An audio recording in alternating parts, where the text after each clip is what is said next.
News from WBZ.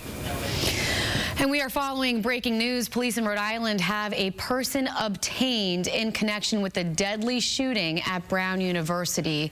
2 students are dead, 9 others are injured. 8 of those are still in the hospital. Thank you so much for staying with us this morning. I'm Anna Myler. The state of Rhode Island is in mourning after that campus violence, but police have announced that they do have a person of interest in custody, and they hope that the community can breathe a sigh of relief knowing that. WBZ's Julie McDonald is live in Providence with the very latest information. Julie, good morning. Good morning, Anna. We did just hear from city leaders and also from investigators an update this morning that they held solely to give the city just a bit of a source of comfort, knowing that the shelter-in-place order has been lifted on the campus and that they do have that suspect, that person of interest, detained in their police custody this morning. They did want to tell people that they could not release many details about that suspect, about that person of interest, to protect the integrity of that investigation, but they do hope that in future news updates that they will be able to provide a little bit more information about what happened since their last press conference last night to detaining that person this morning, and the steps and the investigation that led to that development. The Brown community still reeling this morning as they just begin to process this terrible tragedy for their community. Religious life and student services are available for anyone on campus who is needing support this morning, as everyone is. They cannot confirm whether that suspect is a student or a staff member. They haven't said anything about that person's connection to the school, but the mayor and also law enforcement praising the collaboration and the training of both the public and police. Priorities remain the same as they were yesterday, which is to bring the individual responsible to justice, and there's an investigation that is ongoing but making good progress, and to ensure the full and complete recovery of the survivors of this attack who are still at Rhode Island Hospital and whose status has not degraded, and we should all thank God for that. And so we plan on providing additional updates throughout the day today. But to the earlier question, yes, the community in Providence should breathe at least a small sigh of relief at this moment. We are able to report that we have detained a person of interest involved in yesterday's shooting. Colonel Perez will speak in a minute about that update. Second, I want to let the Providence community know that effective immediately, we are lifting the shelter in place for Brown and the related area. Campus communications pushed out an update to that effect a little while ago, and the City of Providence, through our official channels, is making that update now. Again, the shelter in place has been lifted for the City of Providence. And so although that shelter in place has been lifted, there will still be, of course, a strong police presence on campus as they continue to collect evidence and review surveillance video.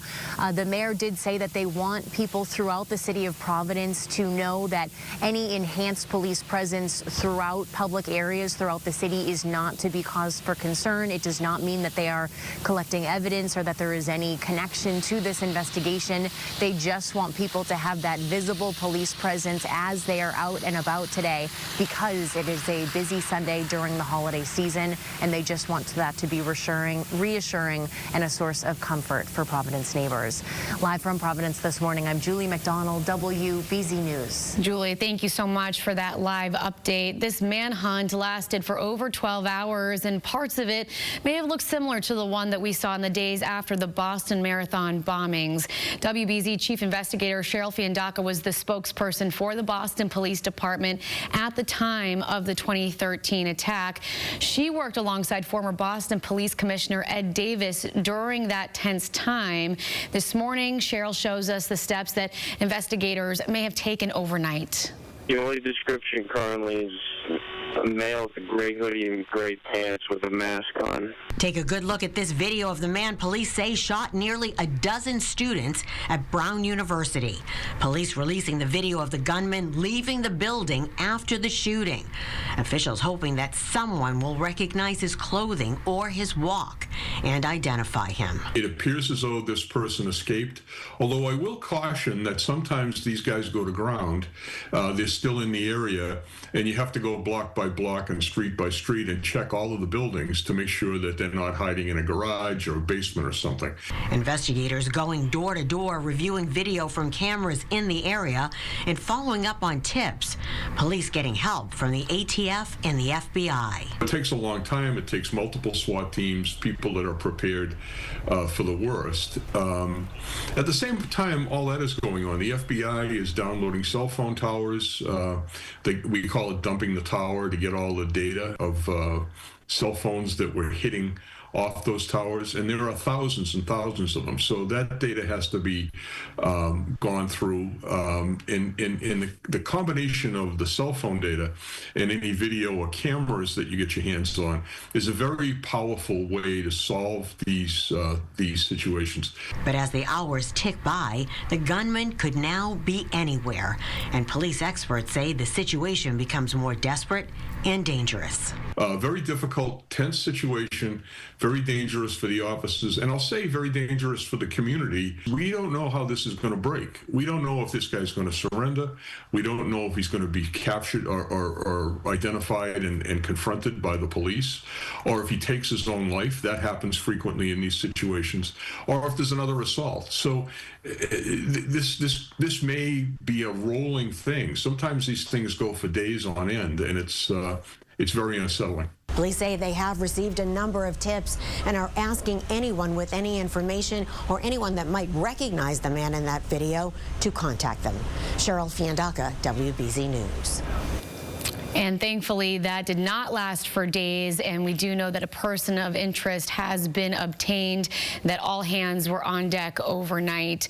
Massachusetts Senator Elizabeth Warren posted this statement saying the deadly shooting at Brown University is horrific. Students should be able to learn in peace, not fear gun violence.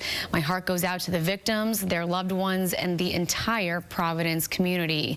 Massachusetts Governor Maura Healey also reacting to the shooting. She released a statement that reads, "My heart is with Brown University and the city of Providence, and I'm praying for everyone impacted by this tragic act of violence. Massachusetts State Police are in close contact with Rhode Island officials, and I've been in touch with Governor Dan McKee to offer our full support and assistance." The Brown University president was flying to Washington, D.C. when this shooting happened. Christina Paxson turned around and got back to campus, and she spoke with reporters last night.